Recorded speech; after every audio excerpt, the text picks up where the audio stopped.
ओम श्री गुरुवे नमः। सर्वे भवन्तु सुखिनः, सर्वे सन्तु निरामया, सर्वे भद्राणि पश्यन्तु माँ कश्चित् दुख भाग भवेत्। मित्रों, आपका अभिनंदन है, स्वागत है, वंदन है।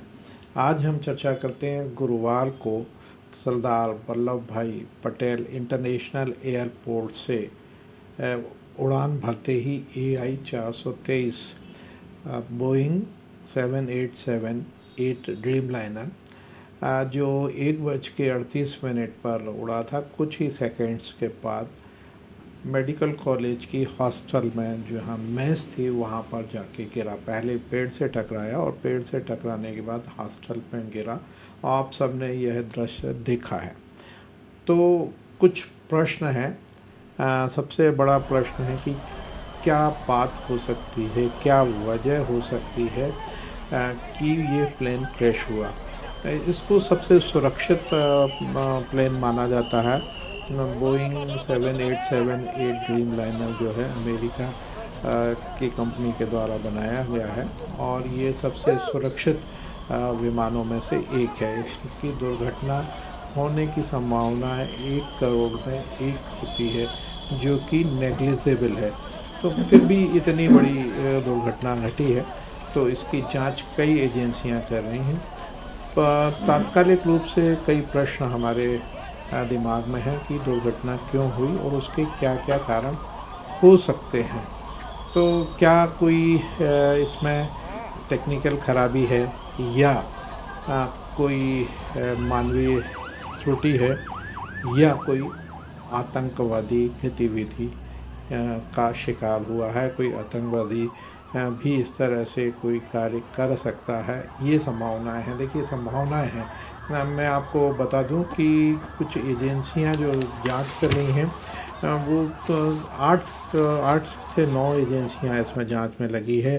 भारत की NIA है, जो नेशनल इन्वेस्टिगेशन एजेंसी है, वो जांच कर रही है। ATS है, एयरक्राफ्ट एक्सीडेंटल इन्वेस्टिगेशन ब्यूरो है, DGCA है, गुजरात पुलिस है, UK की एयर एक्सीडेंट इन्वेस्टिगेशन ब्रांच है, अमेरिका की नेशनल ट्रांसपोर्टेशन सेफ्टी बोर्ड है, फेडरल एविएशन एडमिनिस्ट्रेशन है। और तो उसी पे हम आज ये 8 से अधिक एजेंसियां इसमें जांच में लग गई हैं कि विमान एक्सीडेंट के क्या कारण हैं और क्या क्या संभावनाएं इसमें हो सकती हैं। तो हम आज चर्चा करेंगे। पहले संभावनाओं की बात करेंगे और ये बात छन के आ रही है। बाबा रामदेव ने भी तुर्की पे आरोप लगाया है, तो ये संभावना कितनी हो सकती है और क्या ये संभावना है, इसको भी हम चर्चा करेंगे। आप हमारे यहाँ से अंत तक जुड़े रहेंगे तो ये संभावना भी प्रबल होती जा रही है कि कहीं कोई आतंकवादी गतिविधियों का शिकार तो ये विमान नहीं हुआ और ये संभावनाएं बताई जा रही हैं। जो निष्कर्ष निकलेगा वो जांच एजेंसियां बताएंगी और जो ब्लैक बॉक्स था वो मिल गया है और हॉस्टल की छत पे वो मिला है। नारंगी बॉक्स भी उसको कहते हैं, डेटा रिकॉर्डर होता है, उसमें सारे डेटा मिल जाएंगे।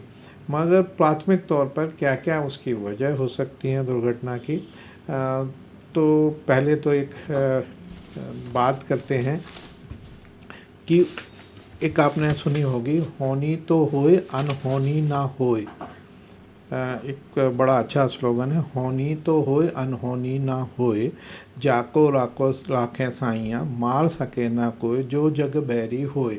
ये जो लोकोक्ति है वो चरितार्थ होती हुई दिखती है। इसमें 2 शख्स हैं इसमें ऐसे, जो है विश्वास कुमार रमेश, जो ब्रिटिश नागरिक हैं। वो इमरजेंसी विंडो, आप सब एयरप्लेन में यात्रा करते हैं तो आप देखते हैं कि एक दोनों तरफ एग्जिट विंडो, इमरजेंसी विंडोज़ होती हैं। तो ये 11A में बैठे थे और जैसे ही विमान पेड़ से टकराया और उसके बाद मैस से टकराया तो ये सीट सहित फिक गए। तो सीट सहित फिक गए तो ये इनकी जान बच गई। तो ये अपने आप में बहुत बड़ी बात है। और 242 जो लोग थे उसमें सवार, उसमें से सिर्फ एकमात्र विश्वास कुमार रमेश ही जीवित बचे हैं, जो एक बहुत बड़ा अचंभा और ईश्वर की महान असीम अनुकंपा इनके ऊपर है, जो भी कहें। तो ये एक बहुत बड़ी बात है और ये बहुत अच्छी भी है, सुखद भी है इनके लिए। दूसरी एक भूमि चौहान है, जो भरूच की भूमि चौहान ट्रैफिक के कारण 20 मिनट के लगभग लेट हो गई थी और पति के पास लंदन लौट रही थी। इनको सुरक्षा एजेंसियों ने लेट होने की वजह से अंदर नहीं जाने दिया और ये अंदर प्रवेश नहीं कर पाई, फ़्लाइट में बोर्ड नहीं कर पाई। जब फ़्लाइट में बोर्ड नहीं कर पाई तो इन्होंने सुरक्षा एजेंसियों से झगड़ा किया और काफ़ी देर तक इनके पिता और ये इनके पिता तो बाहर थे, मगर ये झगड़ती रहीं। अंततः इनको प्रवेश नहीं दिया और ये निराश होकर लौट रही थी। जैसे ये निराश होकर लौट रही थी, उसी समय उनको खबर लगी कि फ़्लाइट जो अभी अभी टेक ऑफ हुई थी वो दुर्घटनाग्रस्त हो गई और सारे के सारे यात्रियों का लगभग सभी की मौत की संभावनाएं बताई गई। तो ये बहुत बड़ी खबर जैसे ही इनने सुनी तो वो स्तब्ध हो गई और जहाँ थी वैसे की ही वैसे हालत में वो मूक हो गई। उनके मुंह से कोई शब्द नहीं निकले और वो ईश्वर को धन्यवाद ज्ञापित करें, बहुत बहुत ईश्वर के लिए कृतज्ञता ज्ञापित करती हैं कि गजानन भगवान गणेश ने, भगवान ईश्वर ने उनकी रक्षा की है और वो बच गई, भगवान कृष्ण ने उनको बचा लिया है। देखिए वहाँ पर एक और अभी आपने देखा होगा कि गीता भी इतने ज़्यादा टेम्परेचर में एक गीता वायरल हो रही है कि एक गीता जो है उसमें नहीं जली और वो बच गई। तो कुछ चीज़ें हैं जो मिराकल हैं, होते हैं और वो मिराकल हुए। ईश्वर के अस्तित्व को नकारा नहीं जा सकता, कहीं ना कहीं ईश्वर है।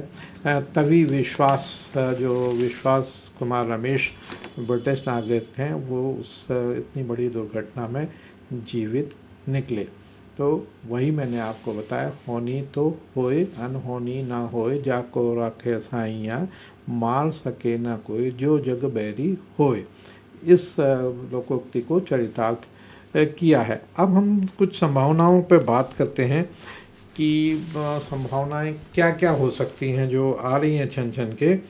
तो पहली संभावना जो बताई जा रही है कि टेक ऑफ के बाद जो है फ्लैप नहीं खुले थे और समय से 10 और 20 डिग्री के कोण पर होना चाहिए, जो इससे कम डिग्री पर थे फ्लैप जो है। तो विमान आगे की ओर झुक गया था, जो कि क्रैश होने की वजह एक हो सकता है। दूसरी जो संभावना बता रहे हैं, अहमदाबाद सिटी में ही घटना हुई है। यहाँ पर लो फ्लाइंग बर्ड्स की आशंका रह जाती है। लो फ्लाइंग जो पक्षी होते हैं वो उड़ते रहते हैं, मगर पक्षी के टकराने से एकदम से प्लेन जो है इंजन बंद नहीं होता और इस तरह से गिरता नहीं है। तो इस संभावनाओं को कुछ हद तक तो नकारा जा सकता है कि ये संभावना नहीं होगी। सेफ्टी ऑपरेटिंग सिस्टम कंपनी के जो है, और तीसरा कारण है स्पीड सेंसर का ठीक से काम ना करना। जो उसमें सेंसर लगे रहते हैं वो स्पीड के हैं, वो काम नहीं करते। इससे स्पीड सिस्टम का गलत डेटा मिल रहा होगा। जो पायलट थे उनको गलत डेटा मिल रहा होगा, ये भी एक संभावना बताई जा रही है। मगर जो पायलट थे, दोनों पायलट और को पायलट दोनों भी बहुत योग्य पायलट थे और दोनों को, एक को 8000 से ज़्यादा और एक को 1100 घंटे का एक्सपीरियंस था। तो इसको भी स्वीकार किया जाना कुछ हद तक संभव नहीं है। चौथा, सॉफ्टवेयर एरर। इससे विमान तुरंत ऑटो पायलट मोड में आ गया हो और गलती से कोई कमांड दे दी हो, क्योंकि वीडियो में दिखाई दे रहा है कि विमान अपनी दिशा बदले बिना सीधा ज़मीन पर आया।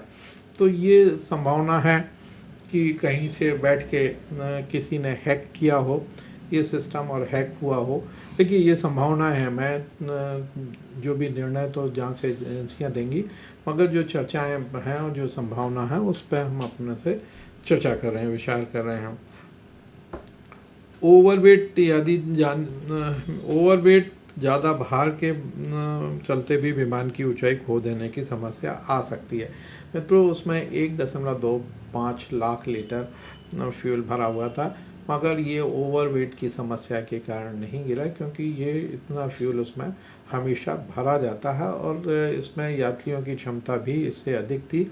कुछ यात्री 280 सीट्स इसमें 280 सवारियां इसमें बोर्ड हो सकती हैं, मगर प्लेन में कुछ सीट्स खाली थी, तो ये नहीं कहा जा सकता कि उनका वजन ज़्यादा था। फ्लाइट ने मेडे कॉल किया है ना, जो पायलट था उसने मेडे कॉल किया था, यानी अचानक कोई समस्या आई थी जिसे पायलट कंट्रोल नहीं कर सका, लेकिन वह सिस्टम फॉल होने की भी मानवीय त्रुटि है, लेकिन एटीसी से संपर्क न होने के से यह स्पष्ट नहीं हो सका कि क्या इसकी संभावना हो सकती है। तो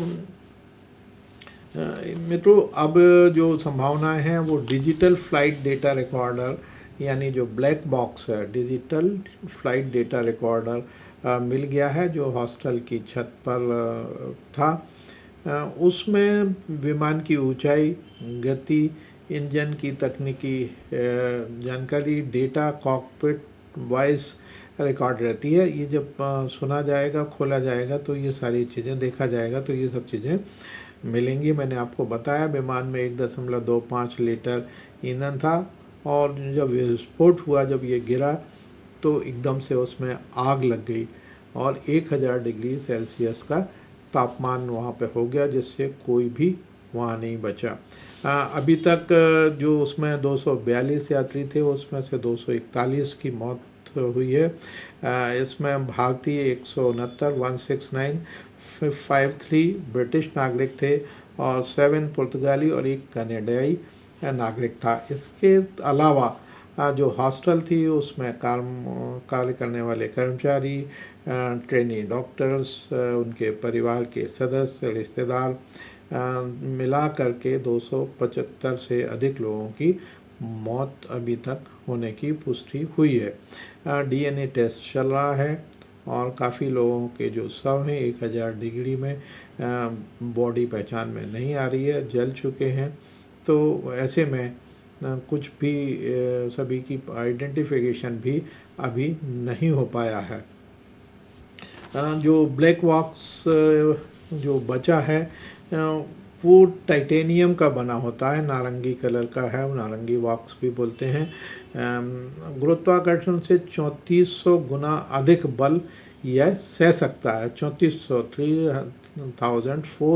टाइम्स जो गुरुत्वाकर्षण से अधिक है उस बल को सह सकता है, और 1100 डिग्री सेल्सियस तापमान पर 1 घंटे तक यदि ये तापमान रहता है तब भी ये नष्ट नहीं होगा।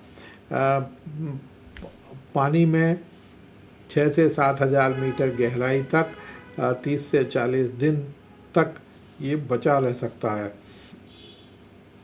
जैसे हॉस्टल का भी मैंने आपको बताया, हॉस्टल में 70 से ज़्यादा रसोइये, डॉक्टर, कर्मचारी, उनके रिश्तेदार थे। तो यहाँ पे वही चरितार्थ हुई है, जाको राखे साइयाँ मार सके ना कोई। इसको उल्टा हो गया कि जो बेचारे बच्चे जिनको विमान से उनकी मौत अचानक आ गई, ACARS एयरक्राफ्ट कम्युनिकेशन एडिसिंग एवं रेडियो सिस्टम या ADS-B automatic dependent surveillance broadcast से ATC को पहले इंजन एक्टिवेशन या फ्लाइट तकनीक का डाटा ट्रांसमिट हुआ या नहीं, यह भी अभी क्लियर नहीं हुआ। इतना अवश्य सामने आया है कि विमान 625 फीट की ऊंचाई तक गया और फिर उसके बाद एक सीधी डाउनवर्ड प्रोफाइल पर गिरा। पायलटों ने उड़ान भरते ही ATC को मेडे कॉल है, फ्रेंच वर्ड है जिसका मतलब होता है मदद मांगी उन्होंने। और कॉल के साथ उन्होंने बताया कि इंजन थ्रस्ट नहीं ले रहा है और इंजन में पावर आने की सूचना दी थी, लेकिन DGCA ने केवल मेडे कॉल की पुष्टि की है। DGCA जो वहाँ पे है उन्होंने इसकी पुष्टि कर दी है। और संभावनाएं हैं कि जो सुरक्षा जांच एजेंसियां थीं जो फ्लाइट की सुरक्षा की जांच करती थी उनके ऊपर शक की सुई जा रही है। तो यही मेरा जो मैं आपसे बात कर रहा हूँ कि कहीं आतंकवादी घटना को अंजाम दिया जा सकता है, ये बात यहाँ पे निकल के आ रही है। बाबा रामदेव ने भी जो कहा है कि तुर्की की कंपनी को जांच का ठेका तुर्की की कंपनी के पास है और वो जांच एजेंसी उसमें कार्यरत है, तो संभव है कि वहाँ पर कोई त्रुटि जान के कर दी गई हो। और वो त्रुटि क्या है वो आगे भी मैं आपको बताऊंगा कि वो त्रुटि कौन सी हो सकती है जिसकी वजह से फ्लाइट टेक ऑफ के बाद गिर जाती है। वो आप देखते रहिए, मैं आपको क्लियर करूंगा कि कौन सी वजह है जिस वजह से दोनों इंजन बंद हुए हैं। क्योंकि बोइंग 787-8 ड्रीम लाइनर के दो इंजन होते हैं और बहुत शक्तिशाली इंजन हैं, ऑटो ऑपरेटेड हैं। इनके बंद होने की संभावनाएं बिल्कुल नहीं होती हैं कि वो अचानक इंजन बंद हो जाए, ऐसा नहीं होता है। तो हम आगे चर्चा करेंगे कि इंजन बंद होने की क्या क्या कारण हो सकते हैं। जब हम इस बात पर बात करेंगे तो ये निकल के आएगा कि क्या ये आतंकवादी घटना को किसी ने अंजाम दिया है, तो वो समझ में आ सकता है। तो जब ये जो फ्लाइट थी AI-423 अपने निर्धारित समय से 23 मिनट पहले 11:17 बजे दिल्ली से अहमदाबाद पहुंच गई थी।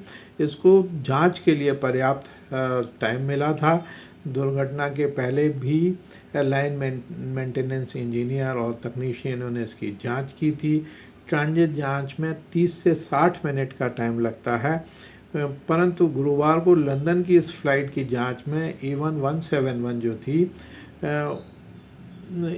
AI-171 इससे अधिक समय लगा और 7 मिनट की देरी से 1.17 बजे 1:17 पर फ्लाइट गेट फिर 1.38 बजे रनवे पर पहुंची थी, है ना। एयर इंडिया के निर्देश में जवाब छुपा हुआ। देखिए, एयर इंडिया को जो निर्देश जारी किए हैं DGCA ने, उनको यदि आप तकनीकी रूप से समझेंगे तो उसमें कहीं ना कहीं उसका जवाब आपको मिल जाएगा।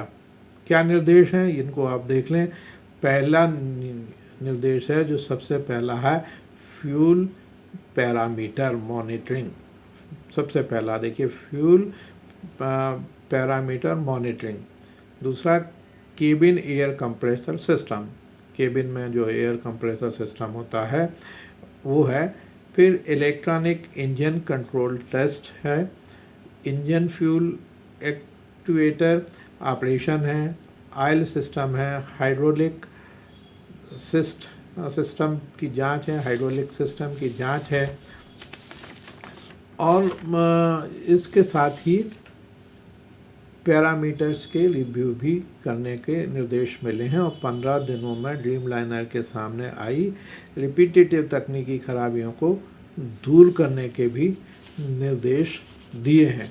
तो मित्रों, क्या ये संभावना है, क्योंकि जितना फ्यूल क्या ये संभावना पर भी जांच की जाएगी कि किसी ने फ्यूल सप्लाई सिस्टम को बंद कर दिया हो, और फ्यूल सप्लाई सिस्टम बंद होने के कारण जो हमारे अनुभवी वो थे, वो जो उनकी जो लाइन में जितना ईंधन था उतनी 625 फीट तक वो इंजन जा सकता है और वो टेक ऑफ कर सकता है, ये विशेषज्ञों का कहना है।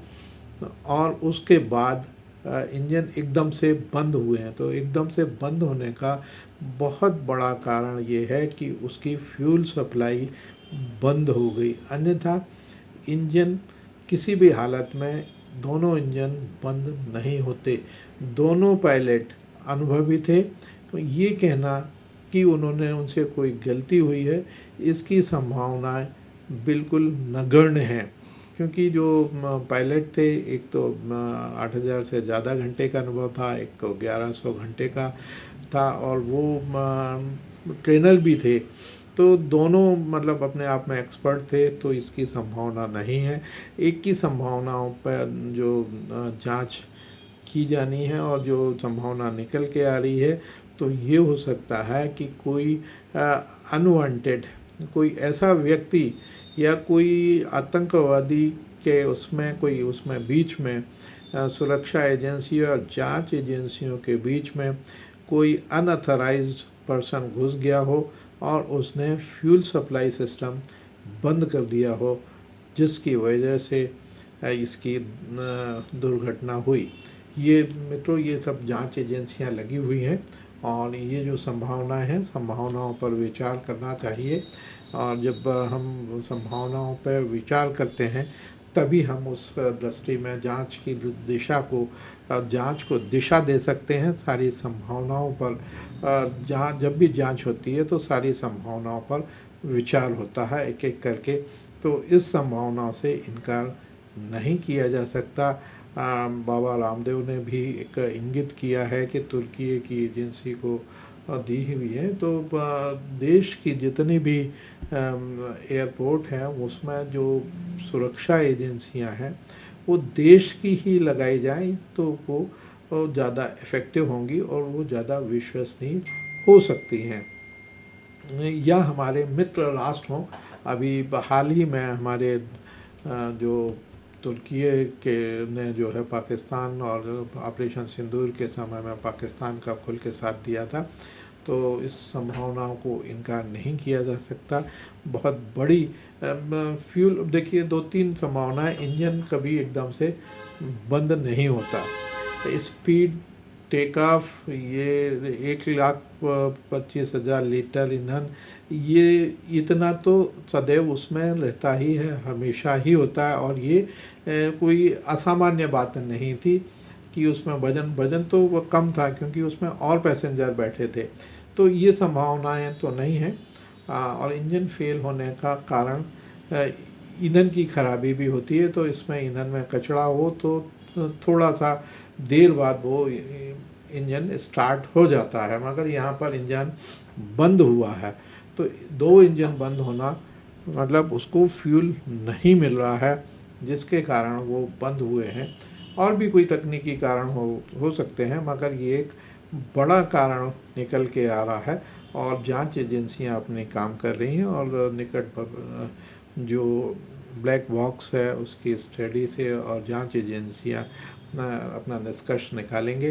परंतु मैं अंत में जो दिवंगत आत्माएं हैं, उनकी शांति की ईश्वर से प्रार्थना करता हूं कि अपने श्री चरणों में उनको स्थान दें। और ऐसे परिवार जो इसमें दुर्घटनाग्रस्त हुए हैं, जिनको क्षति पहुंची है, उनको इस दुखद घड़ी में सहने की शक्ति प्रदान करे। वो बच्चे जो इसके प्लेन का पार्ट नहीं थे, जो नागरिक प्लेन का पार्ट नहीं थे, वो भी अपनी जान गंवा दे बैठे। तो जिसकी मौत जहाँ आई होती है, निश्चित होती है, वो आती है, ऐसा सनातन संस्कृति में कहा जाता है। और यह चरितार्थ होते दिखा कि बच्चे खाना खा रहे थे, उनके रिश्तेदार थे, कुछ मिलने वाले थे, कुछ खाना बनाने वाले रसोइये और सर्व करने वाले लोग थे, वर्कर्स थे। वो हमेशा की तरह उस हॉस्टल में खाना खा रहे थे, बना रहे थे, परोस रहे थे। उनकी दर्दनाक मौत हुई और अकारण उनकी मृत्यु हुई। ये सब ईश्वर का विधान है। इसको हम स्वीकार करने के अलावा हमारे पास अन्य कोई विकल्प नहीं है। देखिए, 2 लोग बचे हैं। एक तो वो भूमि बची हुई हैं, भूमि चौहान, जिनको नहीं जाने दिया। तो ये भी बहुत बड़ी बात है। 10, 15, 20 मिनट अलाउ कर देते हैं, मगर उनको अलाउ नहीं किया उस दिन, तो वो बच गए। विश्वास जी तो अपनी सीट के सहत बाहर आ गए। तो ये मिराकल है। तो मित्रों, आप देखते हैं कि क्या आतंकवाद से ये विमान दुर्घटना का कहीं ना कहीं कोई लिंक मिलता है या नहीं, ये समय जांच एजेंसियां तय करेंगी। मित्रों, देखते हैं। और हम विमान आपको मैंने बताया है AI-171, और ये दुर्घटना बहुत दुखद है। बहुत रेयर दुर्घटनाएं होती हैं और ये विमान बहुत अच्छा विमान, बोइंग 787 बहुत अच्छा माना जाता है, पर होनी को कोई नहीं टाल सकता। जय हिंद, जय भारत।